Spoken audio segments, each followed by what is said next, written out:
morning, Tosa West. I'm Sam Gentil. I'm Khalil Barki, and we are your hosts for this week's TW Today. Wow, Sam, you smell great today. Thanks, Khalil. I pulled out all my best scents because today is National Fragrance Day. That's pretty cool. But you know what else is cool? The Tosa West production of The Legally Blonde. That's right. I was there yesterday looking at the stage, and it's very pink and very cool. Tickets are $10 for students, and the show is from April 4th to April 6th and April 10th to April 12th. Be sure to get them before you legally can't come. Tosa West Key Club recently held a month-long shoe drive. They collect the used shoes for an organization in Milwaukee that will send shoes to people around the world in developing countries. Nolan, Krebs, Declan, Freeborn, and Nick Scripture talked to one of the organizers about this activity.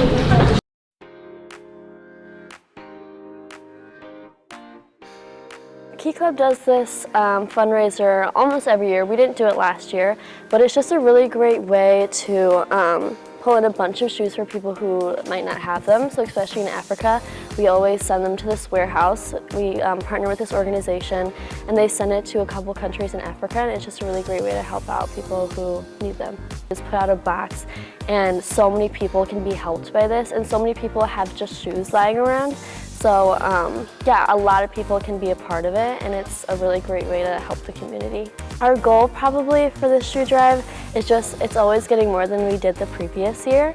So I don't know the exact numbers, but we have a bunch of bins already, which is super awesome. I didn't have any expectations going into this. I didn't know how it would go, because this is the first time I've done this. This is my only second time on the board. So yeah, my expectations are already surpassed, and I'm very excited about it.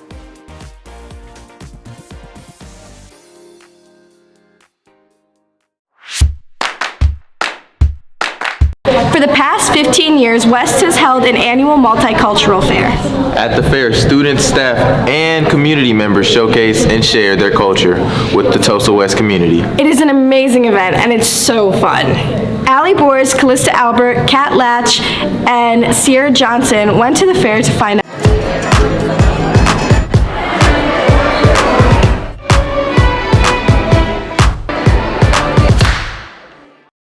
What are you looking forward to most at the Multicultural Fair? Just experiencing different cultures. I've personally traveled the world, so, just learning about other people is very interesting to me.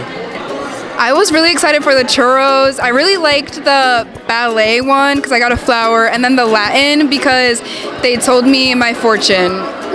I was really excited to see the dancers, cannolis, and also the Latin booth because you get to curse people. Yeah, absolutely. I love trying all the food from all the different places around the world. And tell us a little bit about your booth. So my booth is about ballet because I'm French, and I wanted to do a booth about one of my favorite things. So this well, today we're representing our home culture. We represent for the ASU, Asian Student Union. We do home dancing, so it's a cultural type of dance. And we dress up and we dance on the stage to songs. So this is our traditional Hmong necklace. It's called a sao. This is a traditional Hmong belt. It's called a Ashla. Ashla, yep. So far I feel like the Multicultural Festival, it's very inviting and welcoming to all different kind of cultures. Everybody is so cheerful and outgoing, and there's definitely a lot of good food.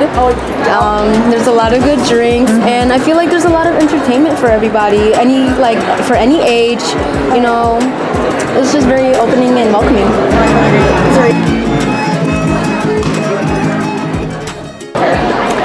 This year I loved the Native American dancer. She was amazing, and she got a lot of our students involved in the dance, so I really like that. I just love seeing everybody get together. It's kind of like a family where you have a holiday and you sit down and eat dinner together. I just love seeing everybody enjoy themselves and have fun. The kids create these booths and showcase their travel or things that they study in class, and there wasn't anything specific because it's new all the time. You never know what you're going to find. Mary Patria started it. I would have to say at least 12 years I've been coming, and then I've been working with Miss Munoz for about 5 5 years, I think. We had a lot of families like cook meals with their grandparents and like bring it in, and I just think that keeps history and all those different things going in your family. So to keep doing that and showcases, I think is amazing.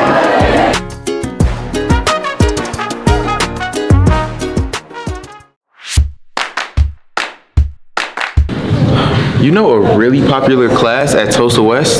Strength and conditioning. There are a lot of people who like to take this class to improve their strength and conditioning for sports seasons. Jes'Zir, Pugh, Kaiyah, Szeklinski, Janae, Whitten, and Rasheeda Folawiyo visited the class to find out more about this popular class.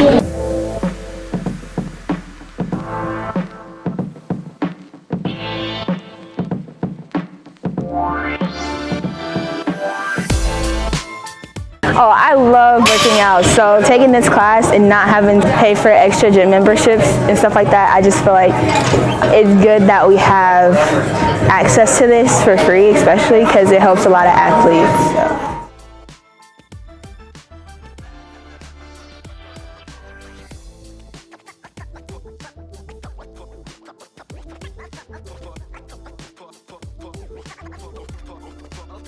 I love it, it's great. We get a lot of great kids in here, and so it makes teaching easy.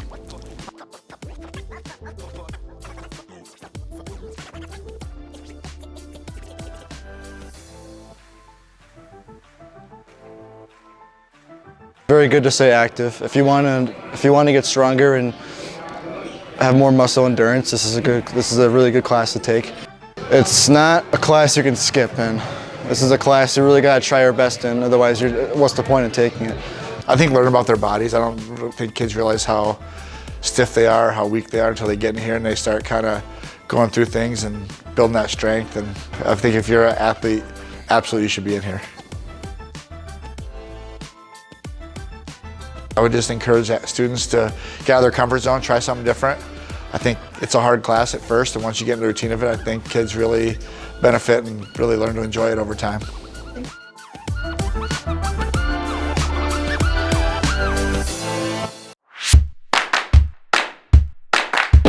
And in freshman biology class, students are investigating how plants have developed to grow in urban areas.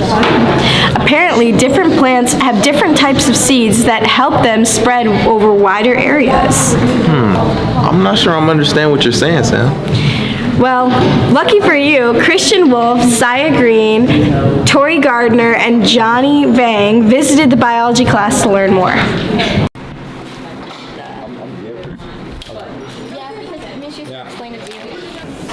So what we're learning about right now is how urbanization can impact different types of non-human populations. So we're looking at the hawksbeard plant, and they have two different types of seeds, feathery and non-feathery, and we're seeing which ones are more advantageous for those plants to have in an urban environment and a non-urban environment. Well, obviously. We're in room 118, and we're doing an activity that's hopefully demonstrating how those feathery and non-feathery hawksbeard seeds can be advantageous or not, depending on the environment. Currently in my class, we are doing a seed lab we're testing seeds with feathers and seed without feathers, far as using fans as the wind, seeing where seeds will land with large land span in unurban areas, and then short land span with urban areas. Like, if we was doing an experiment with the feathers, and if you put the feathers in front of the fan and see how much lands on the towel and how much friction to get, or not much friction to get. It's a good class, and it helps me learn more. Teaching bio, it's been really fun, and freshmen are always fun because you kind of get to introduce them to high school. Nice, that looks like all of them hit, right? Yep. So when you guys are, we probably do 4 or 5 a semester. I would love that. Mr. Tyling's a great AP bio teacher, and I think, you know, it's an important subject, and I wish more kids took it.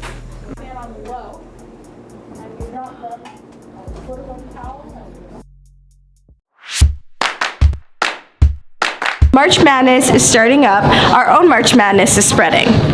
Our basketball team for the boys has been spreading madness at Tosa West, winning regional champions title after Saturday on March 8th.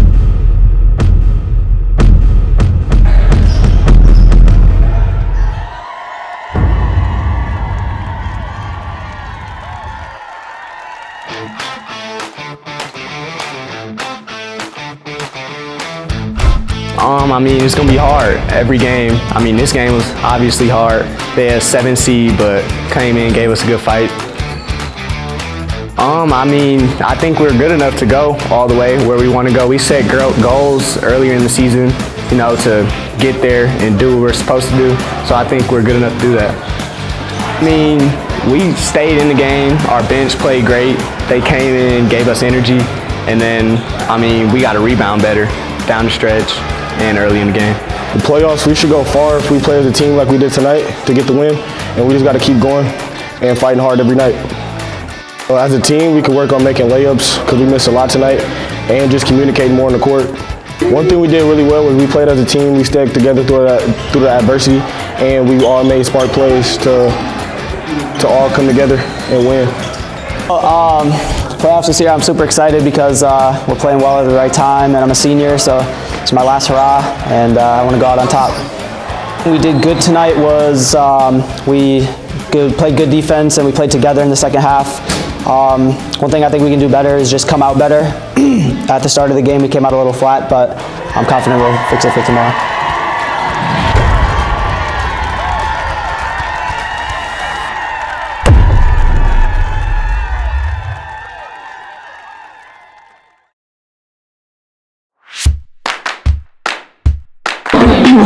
Congrats to the boys basketball team for their win and good luck at state.